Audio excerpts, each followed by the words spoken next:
programa mga kapananiga. Patuloy po ating kasama po natin sa kanilang sa Sinabalan Beng Del Peña at Kapanalig Maria Navales Pulgo mamayang 10:30 ng umaga. Bago mag-show ng kayo nakita Kensya Seventas, Lunes hanggang Biyernes alas 10:30 at mapanood din sa Music Filler sa Kensya Seventas Music Filler sa ganap ng alas 10 hanggang 11 Pilipay ng umaga sa programang Music Filler Pilipinas Music Filler tuwing Sabado. Hi Arthur! Arthur!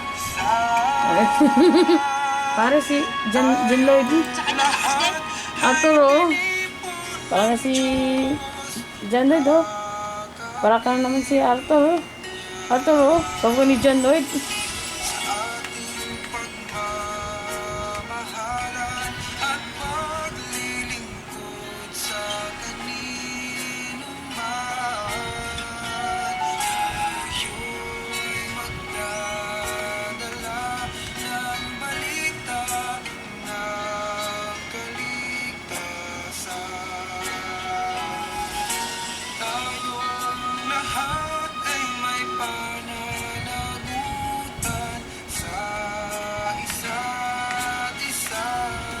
Kip-kip.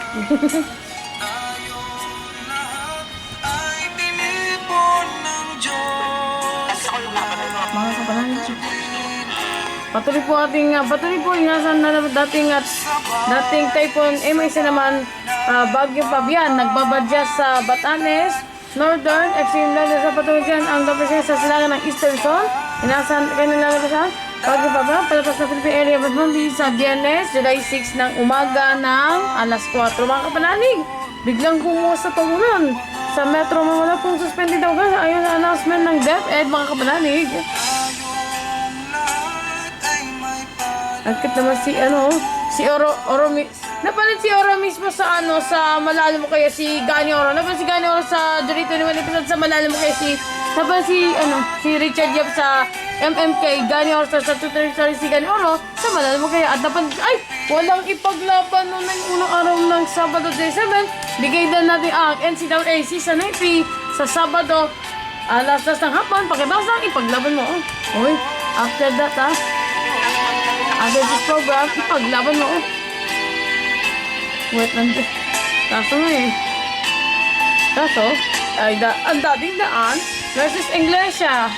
Mapaya birthday anniversary si Marcos Mataro ng former host ng DXman, INC at programang dating daan sa Salsinon, Pampanga. So makabilang buhay namatay na si Mataro sa programang DXman, INC ang dating host ng former host ng host ng INC, dating daan DXman. Si Marcos Mataro ay rest in peace na. Rest in peace.